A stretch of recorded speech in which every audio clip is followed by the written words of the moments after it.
¿Puede una estructura fría y objetiva en su concepción albergar el alma de una ciudad? Isabella Montenegro creía que sí. Para ella, cada línea trazada, cada material elegido, era un verso en el poema urbano de Valparaíso, su amada ciudad mediterránea.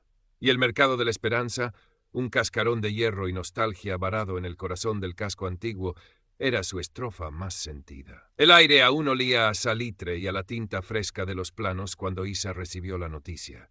Su estudio, Montenegro Design, había ganado el concurso para la revitalización del mercado. Su propuesta, un diálogo audaz entre el respeto reverencial por la estructura centenaria y la funcionalidad vibrante del siglo XXI, había cautivado al jurado. Imaginaba ya los puestos rebosantes de productos locales, el murmullo de los vecinos, la luz del Mediterráneo filtrándose a través de las restauradas vidrieras. Un renacer. Pero la poesía urbana a veces se topa con la prosa más cruda. Primero fueron los retrasos burocráticos, pequeños nudos en la cinta roja que parecían apretarse solos. Luego, un proveedor clave de azulejos artesanales, esencial para la restauración de los murales originales, se retiró alegando presiones imprevistas. Isa, con su mente analítica acostumbrada a desentrañar complejidades estructurales, empezó a percibir una vibración disonante en el proyecto. La constructora Solana Global, dirigida por el carismático empresario mexicano Ricardo Vargas, un hombre cuya filantropía era tan publicitada como opacos eran sus métodos financieros, había sido la gran perdedora del concurso. Y ahora, como una sombra paciente, parecía beneficiarse de cada traspié del mercado de la esperanza. Una tarde, mientras el sol de primavera doraba los andamios recién instalados, el olor acre del humo rasgó el aire. Un incendio menor, confinado a una sección de tablones y sacos de yeso, chisporroteaba con una malicia contenida. Los bomberos lo sofocaron rápidamente, catalogándolo como accidente por descuido. Pero Isa, que había llegado al lugar alertada por un capataz, vio más que cenizas. En la esquina de la calle adyacente, dos motocicletas de gran cilindrada, con el emblema de un lobo aullante grabado en el tanque, se alejaban sin prisa. Los lobos nocturnos. Su presencia en esa zona, tan alejada de sus habituales rondas por los polígonos industriales, era una nota discordante, un error en la partitura que su instinto no podía ignorar. Aquello no era casualidad.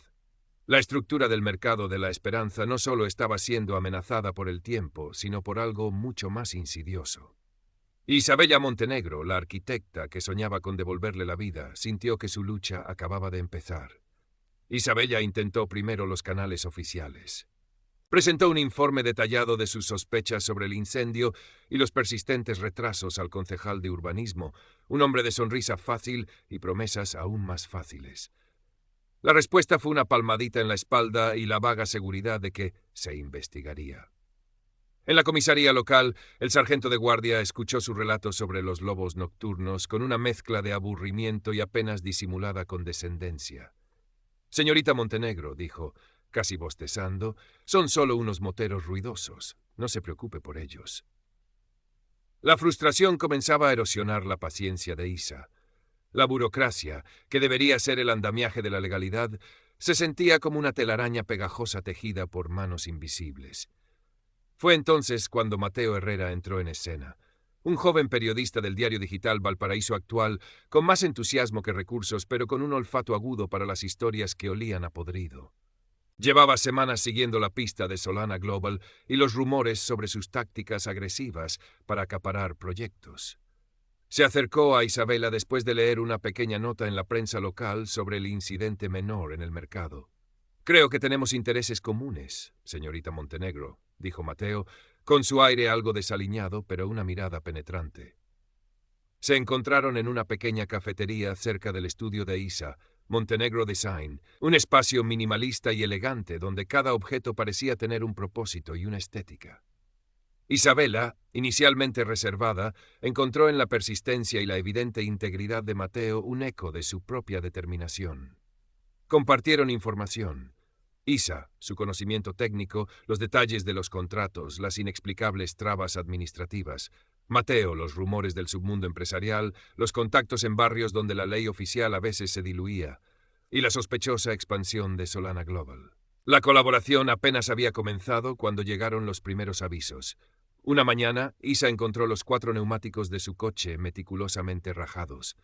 No había nota, no había testigos, solo el silencio cortante del aviso.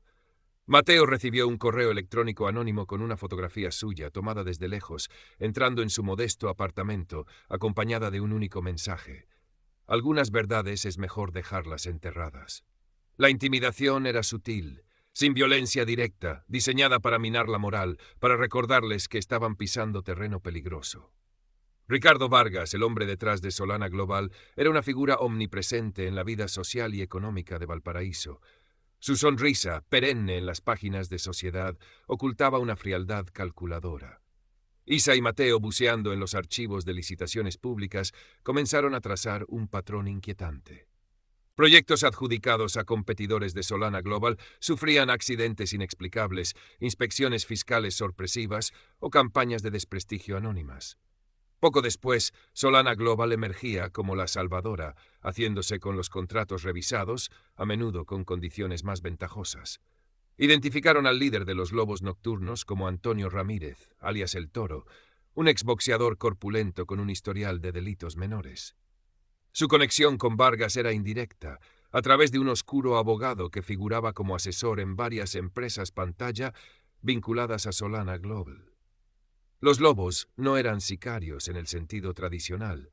Su especialidad era el hostigamiento, el sabotaje de bajo nivel disfrazado de vandalismo común, la creación de un ambiente de miedo que disuadía a testigos o presionaba a pequeños empresarios para que vendieran o cedieran ante las ofertas de Solana Global. Una noche, Ricardo Vargas, en un movimiento inesperado, invitó a Isabella a una cena en El Mirador, el restaurante más exclusivo de Valparaíso, con vistas panorámicas al puerto iluminado. El ambiente era sofisticado, la conversación inicialmente ligera. Vargas desplegó todo su encanto, elogiando el talento de Isa, lamentando los desafortunados contratiempos del mercado. Luego, con la sutileza de una serpiente, deslizó la oferta. Proyectos mucho más grandes, más lucrativos, libertad creativa total. Si tan solo reconsideraba su obsesión con el viejo mercado. Hay que saber elegir las batallas, Isabela, dijo, su voz melosa. Y esta no merece su talento. Isa sintió un escalofrío. La oferta era una mezcla de soborno y amenaza velada. Señor Vargas, replicó, su voz firme a pesar del nudo en el estómago, hay estructuras que no se pueden corromper. La integridad de un proyecto, la herencia de una ciudad, esos son mis cimientos, y no están en venta. La sonrisa de Vargas se congeló por un instante, sus ojos avellanas revelando un destello gélido antes de recuperar su máscara de amabilidad. Una lástima, murmuró. Espero que no se arrepienta de su idealismo. La negativa de Isa marcó un punto de inflexión. La presión se intensificó. Pero la suerte, o quizás la conciencia tardía de alguien atrapado en la red de Vargas, le sonrió. Un antiguo contable de Solana Global, despedido tras descubrir demasiadas irregularidades y atormentado por el remordimiento, contactó anónimamente a Mateo. Les entregó un pendrive con una copia de seguridad de correos electrónicos comprometedores, registros de transferencias a empresas fantasma que luego pagaban a funcionarios municipales de segundo nivel, e incluso notas internas que detallaban instrucciones veladas de Vargas a su enlace con El Toro para solucionar problemas. Con competidores o proyectos conflictivos. Las pruebas eran ahora mucho más sólidas, un entramado de corrupción que llegaba hasta las entrañas del ayuntamiento. Con el pendrive en su poder, Isa y Mateo sentían que tenían una bomba de relojería entre manos. Las pruebas eran contundentes, pero Ricardo Vargas no era un adversario fácil. Su red de influencias en Valparaíso era extensa, tejida con favores, dinero y el miedo que inspiraban sus métodos. Intentaron llevar la información a un fiscal que tenía fama de incorruptible, pero casualmente el fiscal fue ascendido y trasladado a otra ciudad apenas unos días antes de la cita que habían concertado. El mensaje era claro. Los tentáculos de Vargas llegaban muy alto. La presión sobre Isa se volvió casi insoportable.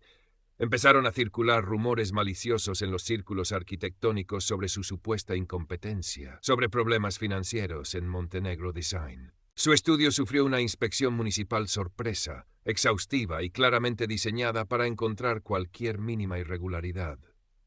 Mateo, por su parte, recibió una llamada de su editor, un hombre normalmente combativo, quien, con voz tensa, le sugirió encarecidamente que abandonara la investigación sobre Solana Global, alegando falta de pruebas definitivas y el riesgo de demandas millonarias. Fue Mateo quien descubrió el golpe final que Vargas preparaba. Entre los documentos filtrados había borradores de una modificación urgente del plan urbanístico para la zona del Mercado de la Esperanza. Vargas planeaba que se votara por sorpresa en el próximo pleno del ayuntamiento. El nuevo plan era una aberración. Demolía gran parte de la estructura histórica protegida para dar paso a un complejo de apartamentos de lujo y un centro comercial exclusivo, todo bajo el control de Solana Global. La revitalización pública, el sueño de Isa, se convertiría en una pesadilla de especulación privada. La votación, les informó un contacto anónimo dentro del consistorio, estaba programada para dentro de 48 horas. El tiempo se agotaba. No podemos permitirlo, Mateo, dijo Isa con una determinación sombría. Estaban en su estudio rodeados de los planos del Mercado de la Esperanza, que ahora parecían un epitafio prematuro.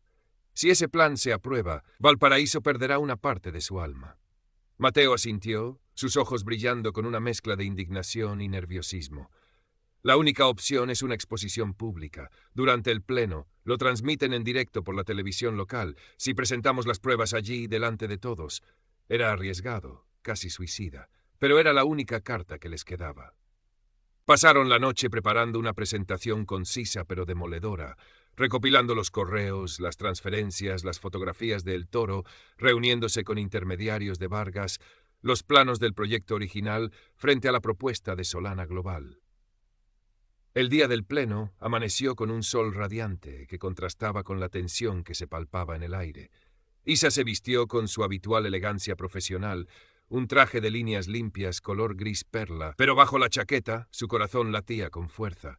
Mateo, con su inseparable grabadora y un maletín que contenía copias de las pruebas en varios formatos, intentaba disimular su nerviosismo con una charla incesante.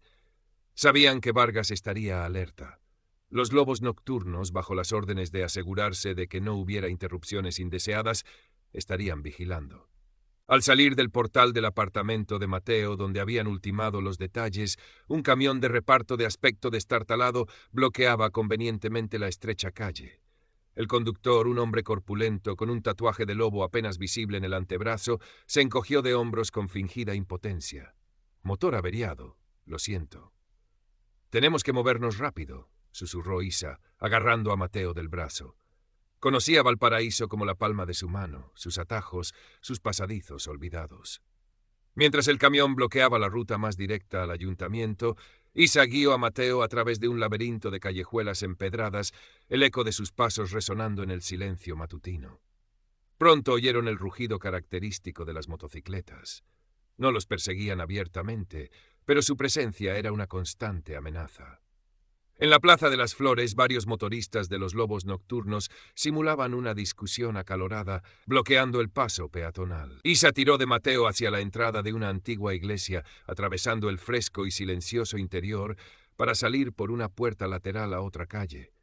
Más adelante, mientras cruzaban la avenida del puerto, un joven con gorra intentó arrebatarle el maletín a Mateo en un torpe tirón.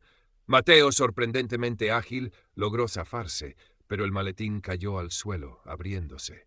Varios papeles volaron, pero las copias importantes estaban en un compartimento con cremallera. Dos motoristas que observaban desde la acera opuesta arrancaron con un rugido frustrado cuando un coche de policía dobló la esquina casualmente. «Están desesperados», jadeó Mateo, recogiendo los papeles. «Casi llegamos», respondió Isa, mirando el imponente edificio del ayuntamiento a solo unas manzanas de distancia. Lograron entrar al salón de plenos justo cuando el alcalde, un hombrecillo de sonrisa servil y ojos huidizos, claramente un títere de Vargas, daba inicio a la sesión. El ambiente era tenso. Ricardo Vargas estaba sentado en la primera fila reservada a invitados, impecable en su traje italiano, con una expresión de serena confianza. El Toro y varios de sus secuaces, con sus chaquetas de cuero y miradas desafiantes, se habían colocado estratégicamente entre el público. La trampa estaba preparada, pero Isa y Mateo habían llegado a tiempo para intentar desactivarla. El debate sobre la modificación del plan urbanístico del Mercado de la Esperanza comenzó con una presentación edulcorada por parte de un arquitecto vinculado a Solana Global, llena de promesas de progreso y modernización. Ricardo Vargas asentía con aire magnánimo. Cuando el alcalde se disponía a abrir el turno de votación, Isabella se puso en pie. «Señor alcalde, concejales», su voz, aunque tranquila, resonó con una autoridad inesperada en el tenso silencio del salón. Como arquitecta del proyecto original de revitalización del Mercado de la Esperanza y como ciudadana de Valparaíso, solicito la palabra. El alcalde titubeó, mirando nerviosamente hacia Vargas. «Señorita Montenegro, el orden del día es claro, no hay tiempo para...» «¡Que hable!», gritó alguien desde la tribuna del público. Le siguieron otras voces. Algunos concejales de la oposición, a quienes Mateo había logrado alertar discretamente con un resumen de las pruebas, también apoyaron la petición. La presión era palpable. Con un gesto de resignación forzada, el alcalde concedió la palabra a Isa por breves minutos.